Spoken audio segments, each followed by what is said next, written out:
Yet people wondering what the church is doing with its money. Well, as you can see, it gave away about $1 billion last year just to try to help with hunger and feeding the poor. But the purpose of the church is not to feed the poor and the needy of the world.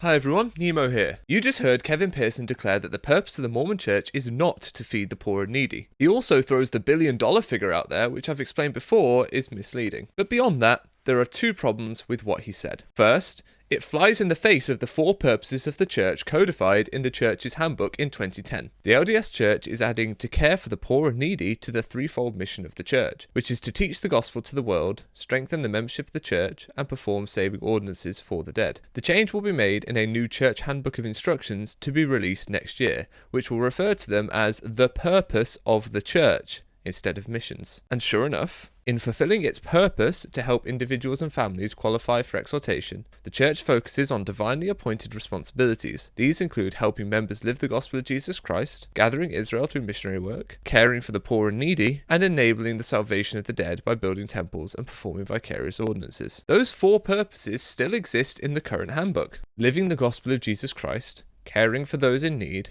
inviting all to receive the gospel, uniting families for eternity. The second problem with what Kevin Pearson said is, unlike America, where almost purely by dint of being a religion, the church isn't taxed, in countries like the UK, the church gets its tax-free status precisely because it claims to be a charity interested in assisting the poor and needy. To assist members of the church and other persons who are in conditions of need, hardship, sickness, or distress. Now, I've already covered the way in which the Church of Jesus Christ of Latter-day Saints is very asymmetrical in terms of funds towards charity work versus funds towards investments on real estate and land. And yet it is listed as a charitable organisation in the UK by the Charities Commission, who oversee charity regulation. One could argue that the amount of fast offering assistance is a good qualifier for their charitable status. However, the Charity Commission states, to be charitable, your charity's purpose must fall within the description of purposes and be for the public benefit. I would argue that as fast offering assistance primarily assists church members, who are often required to pay tithing before receiving assistance, then it is not a public benefit, nor does it really help members of the church and other persons. Therefore, as we examine how charitable the LDS Church is, we will be discounting fast offering assistance. And maybe the Charity Commission might want to look into just how much public benefit the church actually does, say around temples, the paid members-only buildings that currently attract an 80% discount on rates. Unlike chapels, which do host blood donations and community events, LDS temples, as far as I see it,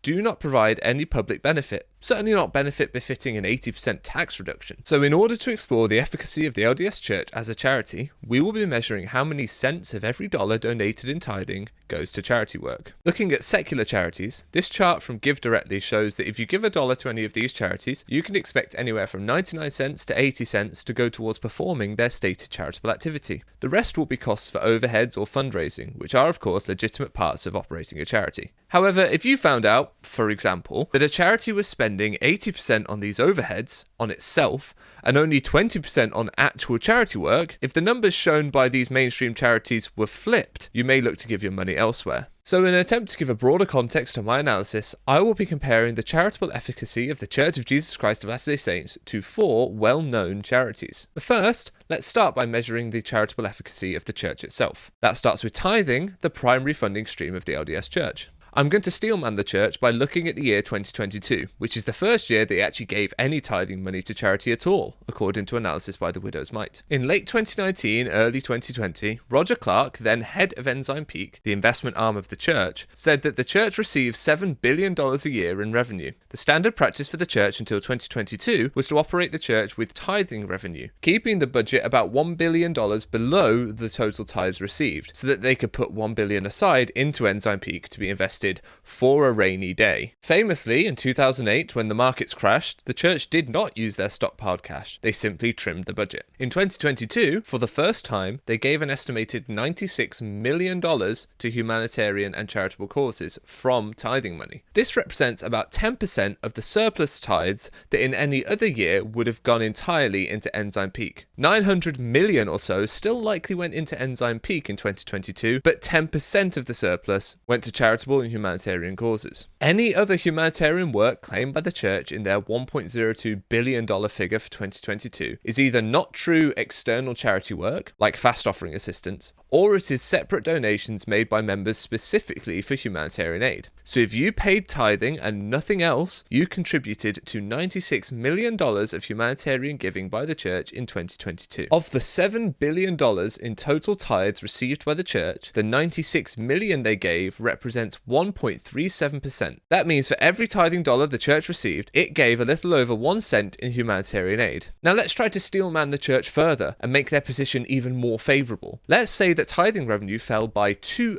billion and they only received $5 billion in 2022. Let's blame COVID and people leaving the church in droves. Then the $96 million would represent 1.92% of their entire tithing income for the year. That's still not quite 2 cents of every dollar of tithing that does humanitarian work. Let's see how that stacks up to other charities. When you donate to help the poor, do you know where your money goes?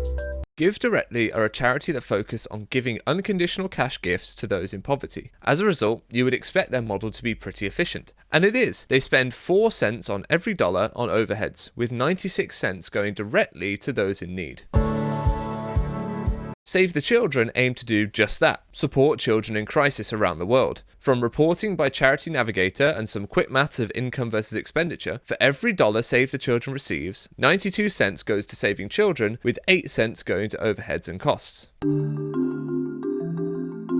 Médecins Sans Frontières, known in English as Doctors Without Borders, are an international medical humanitarian organisation. They make this analysis pretty simple for us. They tell you on their website that 84% or 84 cents for every dollar goes to medical projects, 13 cents goes to fundraising, and 3 cents goes to administrative costs. This isn't the wrestling show from the 90s, this is the Worldwide Fund for Nature, committed to protecting endangered animals and the broader environment. In 2022, for every dollar donated, 82 cents went to conservation programs, 12 cents went to fundraising, and 6 cents went on finance and administration. Of the 4 secular charities we just looked at, the WWF is the least efficient, at 82 cents on the dollar going to wildlife conservation. I blame the pandas, who are so busy eating, they can't be bothered to reproduce. This graph shows the scale of the deficit the church finds itself in terms of charitable giving on tithing compared to the aforementioned charities. I'm going to throw the church a lifeline now. What if we take the whole $1.02 billion that they claim to give in 2022? And what if we discount the fact that that involves fast offering assistance, which is funded separately to tithing? Let's say the church received no other money but tithing and gave $1.02 billion out of the total $7 billion in tithing income that it receives. That would mean in 2022 they gave 14.57% to charity, or 15 cents for every dollar of tithing received. That's just about a tithe, and the adjusted graph still doesn't make for good reading. David A. Bednar really wasn't kidding when he said, "We are not primarily a humanitarian organization." Now the problem with all this is the LDS Church is acting like a charity whale, swimming around ingesting vast quantities of money that would otherwise go to more effective charities. This happens because many well-meaning and deeply Christian LDS members believe that the 10% of the income they gave to the church is sufficient charitable giving for the year. And indeed, for any person to give 10% of their gross income to charity is a laudable act to be celebrated. No wonder they don't feel they can give any more when other charities come knocking. However, because it would seem the church is so inefficient as a charity when it comes to tithing, in reality that 10% given by members actually does very little humanitarian work. It didn't do any in the years before 2022. Tithing is your subscription fee for the church. It is not a charitable act. Neither is it a charitable act to financially support my research. I'm not a charity or a non-profit. I pay my taxes on the money I'm given by very generous viewers. You can support my work at the link just below the like button, with regular $10 or $15 monthly donations allowing me to continue to do this research full time. But it's not required, and subscribing helps too. Now back to the tithing situation. While many members have believed tithing did humanitarian work, the argument could be made that tithing was only ever meant to be the operating funds for the church. President Gordon B. Hinckley has declared, "There has been laid upon the church a tremendous responsibility. Tithing is the source of income for the church to carry forward its mandated activities." The law of tithing is the law of revenue for the Church of Jesus Christ of Latter-day Saints. Without it, it would be impossible to carry on the purposes of the Lord. But the reason we're looking at tithing this way, by comparing it to other charities, is that in the UK, tithing donations are seen as charitable donations, eligible for something called gift aid. Gift aid is where the government essentially pays 25% on top of a charitable donation made by a British taxpayer. Tithing is viewed by the government as such a charitable donation. But now that it appears the church spends less than 2 cents on the dollar of tithing money on charity work, and the other 98 go on church operating costs, it would seem the British taxpayer is actually topping up the operating budget of the church, not its charitable efforts. Is this an appropriate use of taxpayers' money? Let me know what you think in the comments. And once you've done that, this video will help you understand how the temples of the LDS Church don't seem to be buildings of charitable public good, but instead a paid private members club.